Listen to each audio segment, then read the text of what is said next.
శుభోదయం. అందరూ బాగున్నారు కదా? ఇంట్లోనే ఉండండి, ఆరోగ్యాన్ని కాపాడుకోండి.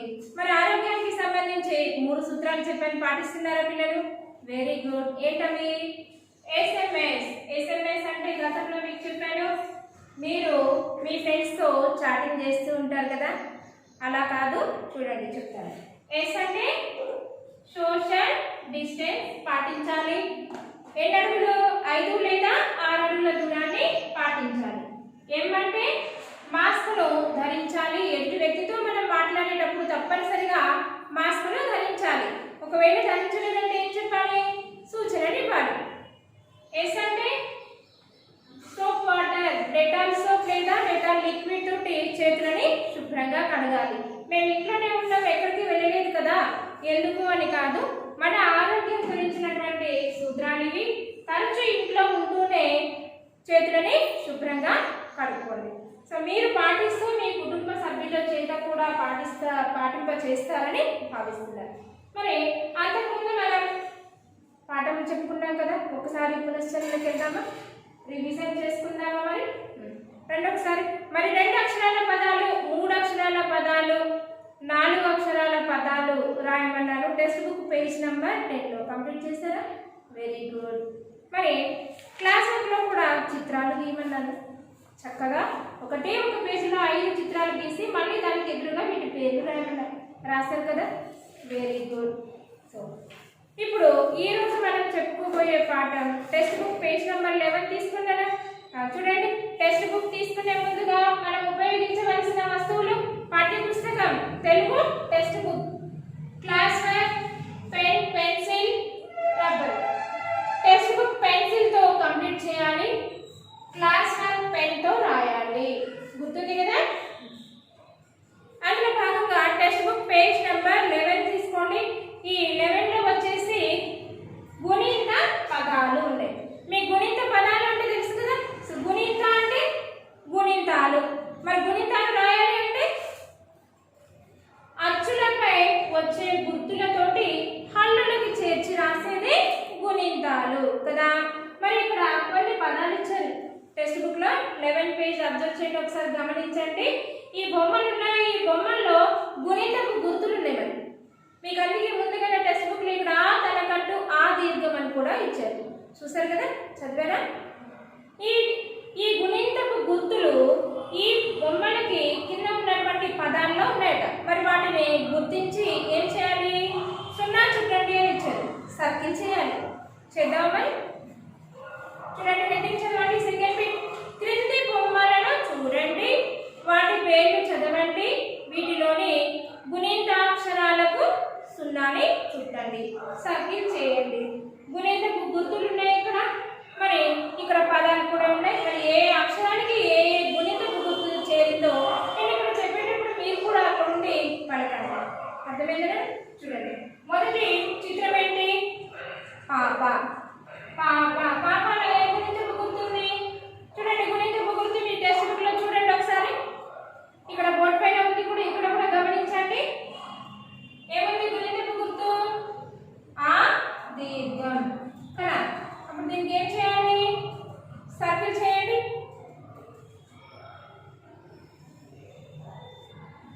రెండో పదానికి రండి.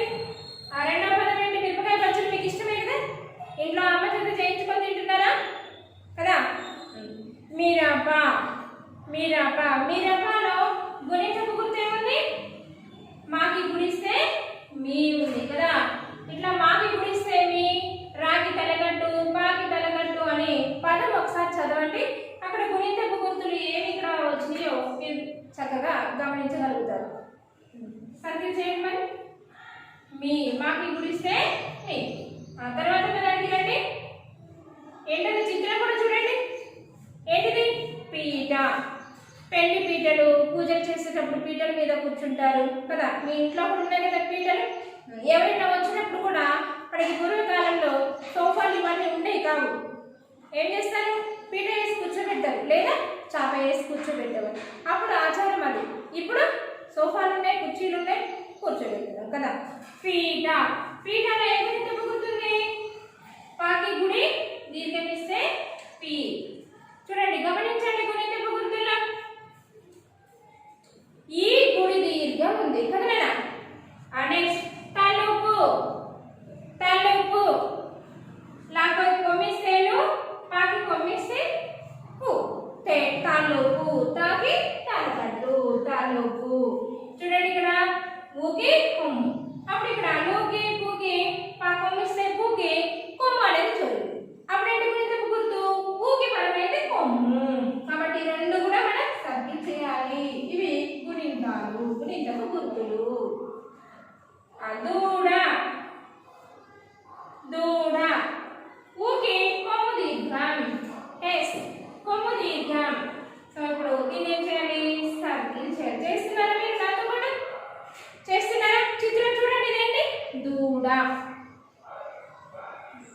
నెక్స్ట్ చెవి, చెవి చాకి ఏకము వాకి గుడి రెండు కూడా సర్కిల్ చేయాలి కదా. రెండవ తర్వాత చిత్రం ఏముంది? మేక. మేక పాలు తాగుతారా, ఆవు పాలు తాగుతారా, గేదె పాలు తాగుతారా? మేక పాలు తాగారు ఇప్పుడు బేచి అంటారు కదా, కానీ తాగే వాళ్ళు తాగుతారు. మాకు ఏ పాలు నిర్గమిస్తే మే సర్కిల్ చేయండి. Next chain. ఇప్పుడు ఏముంది? చైన్. ఇక్కడ గుణిత గుర్తులు ఏముంది చూడండి, ఐద్వం కదా. చాకి ఐద్వం, సైకిల్ చైన్ అంటారు కదా, చైన్. నెక్స్ట్ గోకరం, బాకీ గోత్రం ఇస్తే ఓకే. నెక్స్ట్ దోమ, దా గోత్రం దీర్ఘం ఇస్తే తో. గౌను, ఇక్కడ చూడండి గోత్రం వచ్చింది, గోత్రం దీర్ఘం వచ్చింది. గౌను అన్నప్పుడు ఔ అనే అక్షరానికి ఔత్వం చేరింది చూడండి, గౌ అనే అక్షరానికి ఔత్వం యొక్క ఒత్తు చేరింది కాబట్టి ఇది గుణిత పదము. నెక్స్ట్ గృహం, గృహం కాకి వృత్తం ఇస్తే గృ అంటే ఇక్కడ ఏంటి? సెకండ్ రూ ఉంది కదా, అది రూ యొక్క ఒత్తు కాకి చేరింది, అప్పుడు గుణితపు గుర్తే కదా, అవునా? దాని కళ్ళు రు అనేది అక్షరం, అక్షరం యొక్క గుర్తులే అన్నులపై పరమయ్యేది గుణింతాలని చెప్పుకున్నాం కదా, అందుకని దాని అక్షరానికి రుద్రపరం. సో చక్కగా చేస్తారు కదా. చూడండి పేజ్ నెంబర్ 11లో వచ్చేసి గుణింతపు గుర్తులు, గుణింతపు పదాలు నేర్చుకున్నారు కదా. గృహం, హల్లు అనే అక్షరానికి అంటే గా అనే అక్షరం హల్లు, హాకి గాకి రు ఋషి, రు రుగా అంటే రుద్రం దీర్ఘం అనే గుణింతపు గుర్తు ఇక్కడ పదమైంది, గృహం అయింది కదా. Text book page number 11 finish కదా. 12, 13 చూడండి, అక్కడ 2 అక్షరాల పదాలు, 3 అక్షరాల పదాలు, వర్ణమాలతోటి అక్షరాలతోటి గుణిత గుర్తులతోటి మనకి ఇవ్వడం జరిగింది. వాటిని ఒకసారి చదవండి. Page number 40 4th read. Text book page number 40 తీసుకున్నారా? ఏంటది హెడ్డింగ్ ఒకసారి చదవండి. ఏంటది? క్రింది బొమ్మలను చూడండి, సరి అయిన అక్షరాలను గుర్తించండి. అంటే ఆ బొమ్మ యొక్క మొదటి అక్షరాన్ని గుర్తించాలి. అర్థమైందా? ఎగ్జాంపుల్ హంస. హంస అనే చిత్రం ఉంది, అక్కడ పేరు కూడా ఉంది హంస.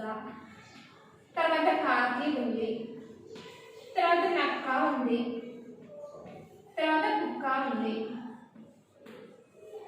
ఇక్కడేమో హంస చిత్రం ఉంది, అప్పుడు ఏం చేయాలి? హంసని సర్కిల్ చేయాలి. అవునా? అర్థమైందా? అలా చిత్రాన్ని గుర్తించి ఆ చిత్రం యొక్క పదాన్ని సర్కిల్ చేయాలి. చూడండి మొదటి చిత్రం ఏముంది? కాకినాది. 4th రీడ్ చూడండి. టెక్స్ట్ బుక్ పేజ్ నెంబర్ 14లో వచ్చి ఈ బొమ్మలను చూడండి, సరైన పేరును గుర్తించండి. ఇక్కడ చిత్రాలు ఉన్నాయి, ఈ చిత్రాలకి సరైన పేరు అంటే సరైన పదం ఏంటో మనం సర్కిల్ చేయాలి. చూడండి ఇది ఇక్కడ కొన్ని పేర్లు ఇచ్చారు చూడండి. మొదటి పేరు కోకిల, పావురం, కాకి, చిలుక.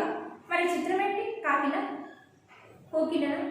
కోకిల నల్లగా ఉంటుంది, కాకి కూడా నల్లగా ఉంటుంది, కానీ కాకి మీద ఇంకా కోకిల నల్లగా ఉంటుంది, చిలుక ఆకుపచ్చ రంగులో ఉంటుంది.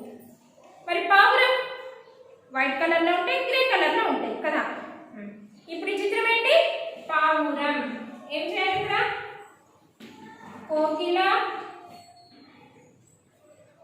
పావురం, కాకి, చిలుక. ఏం చేయాలి? పావురం కరెక్ట్ కదా, పావురం చిత్రాన్ని సర్కిల్ చేయాలి. రెండోది మామిడి, మామిడి, పనస, పనస, జామ,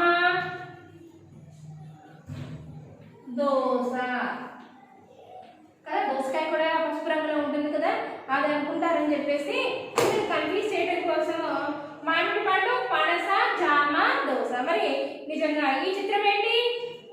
మామిడి కదా. పనస పండు ఎట్లా ఉంటుంది తెలుసు కదా మీకు. జామ, దోస, ఈ రెండింటిలో మీరు కన్ఫ్యూజ్ అవుతారు, మామిడి పండు, దోసకాయ అని. సో ఇదేం పండు? మామిడి. సర్కిల్ చేయండి. 3. ఇక్కడ అంకె ఉంది, ఈ నెంబర్ ఏంటి? ఇక్కడ ఆప్షన్స్ ఇచ్చా చూడండి. 13, 16, 15, 11. అదెంత? 13. మొదటి పదానికి సర్కిల్ చేయండి. 13.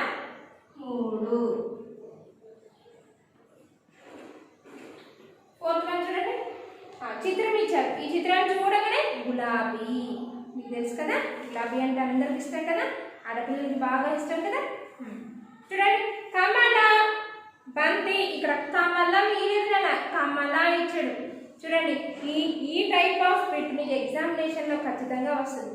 చిత్రాలు ఇచ్చి సర్కిల్ చేయమని అడుగుతారు. మిమ్మల్ని కన్ఫ్యూజ్ చేయడం కోసం కూడా చూడండి, లోటస్ లాగా ఉంది ఐడెంటిఫై చేయడంలో, లోటస్ లాగా ఉందని చెప్పేసి ఇది కమల. కమల అంటే అమ్మాయి పేరు, ఇక్కడ కమలం అంటే తామర పువ్వు. చూసారా, అందుకని కమల అని ఇవ్వడం జరిగింది. కమల అంటే అమ్మాయి పేరు. బంతి, గులాబీ, జాజి. ఇదేంటి? గులాబీ కదా. గులాబీకి ఏం చేయాలి? సర్కిల్ చేయండి. నెక్స్ట్ 5ది. ఇక్కడ చిత్రాలు చూడగానే తెలుస్తుంది, కాకరకాయ కూర వండితే అమ్మ చేదుకుంటుంది, నాకు వద్దు, నాకు వేరే కూర చేయాలి ముందుగానే చెప్పేస్తాను. కానీ కాకరకాయ కూర తినడం వల్ల ఆరోగ్యానికి చాలా మంచిది. కాకర, బీర, ఆనస, ఆనప, బెండ. మీ కూరగాయలన్నీ ఇష్టమే కదా ఇవి, కాకరకాయ తప్ప. మరి ఇదేంటి? కాకర. కాకరకి సర్కిల్ చేయండి. Next page number. ఇందులోనే 5th బిట్ వాక్యాలు చూడండి. ఈ క్రింది వాక్యాన్ని చదవండి, గుణితాక్షరాలను సర్కిల్ చేయండి. ఇందాక మనం చేసాం కదా. సో ఏవైతే గుణితాక్షరాలు ఉన్నాయో అవన్నీ సర్కిల్ చేయండి. అర్థమైందా? ఇందులో వచ్చేసి గుణింతాలు ఉన్నాయి. టెక్స్ట్ బుక్ పేజ్ నెంబర్ మీకు గుణింతాలు ఆల్రెడీ వచ్చు, మీరు ఇదంతా కూడా కంప్లీట్ చేయండి. Page number 16. ఈ చిత్రాలకి పేర్లు రాయండి. ఇక్కడ చూడండి, పేజ్ నెంబర్ 16లో వచ్చేసి 8th బిట్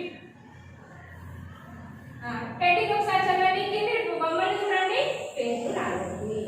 అక్కడి బొమ్మలు చూడాలి, వాటికి పేర్లు రాయాలి. 7th బిట్ చూడండి. మొదటి చిత్రం ఈ 2 చేయి, పిడికిలి కాదు, చేయి రాయాలి. ఇట్లా పిడికిలి ఉంది కదా, పిడికిలి కాదు, ఇలా చేయించాలి. ఏంటది? చెయ్యి. ఓకే. దీపం, ఏనుగు. ఏం చేస్తున్నారా మీరు? ఎడిట్ టెక్స్ట్ బుక్ లో రాసేయండి. నెక్స్ట్ రూపాయి కాయిన్ ఇచ్చాడు కదా, అది ఎన్ని రూపాయలు?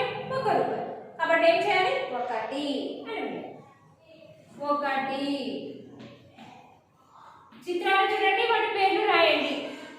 నెంబర్ ఎంతది? 4. నెక్స్ట్ ఇదేంటిది? తేలు, మైకు. నెక్స్ట్ ఛత్రం. వర్షాకాల సమయంలో ఛత్రాన్ని ఉపయోగిస్తారు. నెక్స్ట్ చిత్రం చూడండి, కోతి. మీరే కదా కోతి పనులు బాగా చేస్తారు కదా, అంతే. నెక్స్ట్ గౌన్, సింహము. రాసేసారా? సింహము. ఇవి ఇక్కడ 7th బిట్ రాసేసారు. 8th బిట్ ఒకసారి, సారీ ఇందాక 8th అన్నాను, ఇది 7th బిట్. 7th బిట్ చిత్రాన్ని చూసి పేర్లు రాసేసారు. చూడండి, ఇక్కడ పదాలు రాశారు. ఇప్పుడు 8th బిట్ లో వచ్చేసి క్రింది పట్టికలో గుణిత పదాలు రాయండి. కింది పట్టిక ఇచ్చేసారు, ఆ పట్టికలో గుణిత అక్షరాలు కూడా ఇచ్చారు. ఎగ్జాంపుల్ దీర్ఘం ఉంది, ఈ దీర్ఘం గుర్తుతోటి ఏం చేయాలి? మరికొన్ని పదాలు రాయాలి. అంటే కాడ, గాలం. 2 బాక్సులు ఇచ్చారు కదా, కదా, మన గుడి ఉంది కదా, మన గుడి గుడి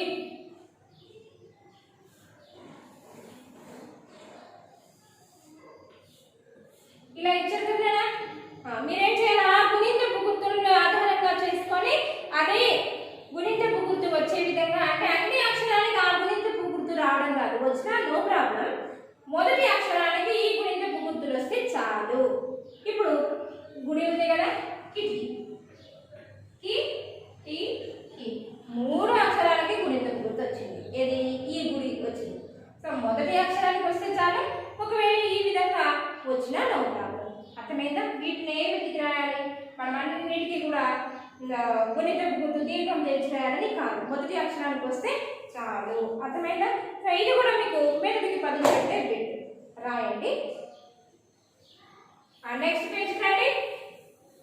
నెక్స్ట్ పేజ్ లో వచ్చేసి ఒత్తులు. చూసారా, చక్కగా గుణింతపు గుర్తులతోటి పదాలు, పేర్లు, పదాలు రాయడం నేర్చుకున్నాను. వచ్చేసి రాయడం. సో ఈ విధంగా పదాలు ఈజీగా రాయడం. ఈ తేలిగ్గా ఉంది కదా, కష్టంగా భావిస్తే కష్టంగా ఉంటుంది.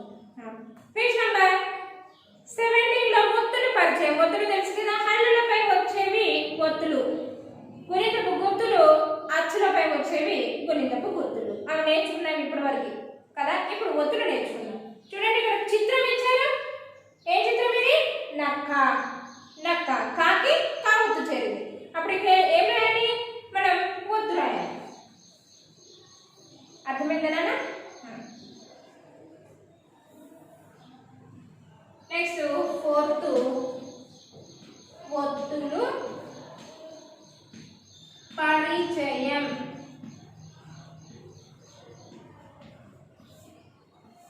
Okay, text book page number 17.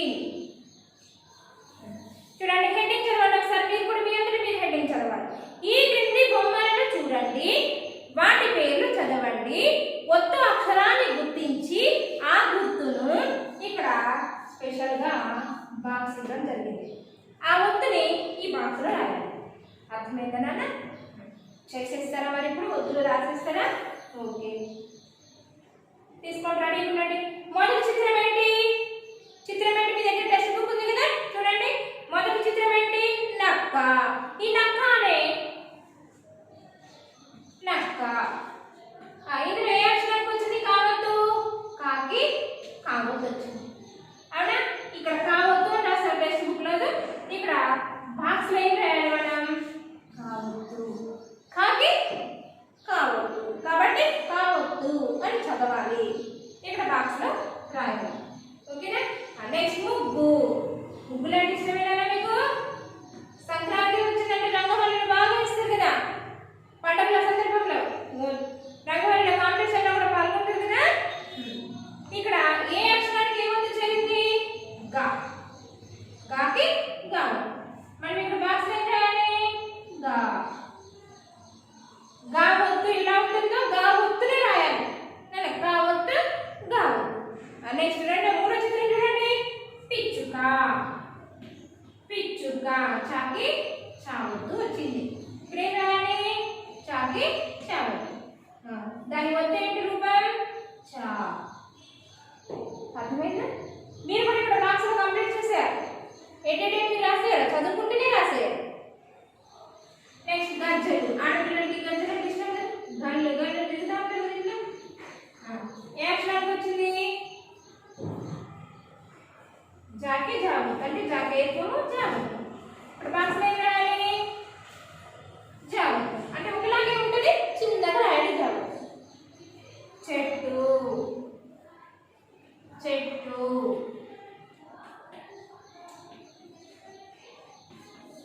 టావొత్తు. ఏవొత్తు? టావొత్తు. ఇక్కడ పైన డాట్ అనేది ఉండదు. నెక్స్ట్ అత్త. దీనికి తావొత్తు వచ్చింది. బాక్స్ ఏం రాయాలి? తావొత్తు. గుడి దీర్ఘాన్ని తిప్పి రాయండి చాలు, అంతే. రెండోది పెద్దల మాట. లాస్ట్ వన్ చూడండి, పెద్దల మాట. ఈ పదంలో ఏ అక్షరం వచ్చింది? దాకి దావొత్తు, అవునా? మరి బాక్స్ ఏం రాయాలి? దావొత్తు. అర్థమైందా? ఇప్పుడు టెక్స్ట్ బుక్ పేజ్ నెంబర్ 18 చూడండి. సో ఈ విధంగా చిత్రాలను చూసి మనం ఏ ఒత్తు, ఏ అక్షరానికి ఏ ఒత్తు చేరింది ఆ ఒత్తుని మనం ఇక్కడ బాక్స్లో రాస్తాం కదా. సో అదే విధంగా 18 చూడండి. 18 చూడండి. ఈ 18లో ఉన్నటువంటి చిత్రాలను చూడండి. ఇక్కడ చిత్రానికి తగిన విధంగా పేర్లు ఉన్నాయి. పేర్లు చూడండి. మరి ఏ ఒత్తు ఏమొచ్చింది ఈ బాక్స్ మీరు రాయాలి. That is your homework. Okay, right. రాసుకోండి homework. Complete text book page number 18. Okay, చదువుతూ ఈ టెక్స్ట్ బుక్ పేజ్ నెంబర్ 18లో ఒత్తులు రాయండి, చదువుకుంటూ రాయండి. మరి గుణింతపు గుర్తులతో పదాలు కూడా రాయమన్నారు. ఆ బిట్ కూడా ప్రాక్టీస్ చేయండి. అర్థమైందా? ఒత్తులు, గుణింతపు గుర్తులతో పదాలు ఏ విధంగా రాయాలి, ఈజీగా పదాలు రాయడం నేర్చుకున్నాం కదా. మరి సాధన చేస్తారు కదా ఇంటి దగ్గర. గుడ్. హోంవర్క్ నోట్ చేసుకున్నారు కదా. ధన్యవాదాలు. God bless you.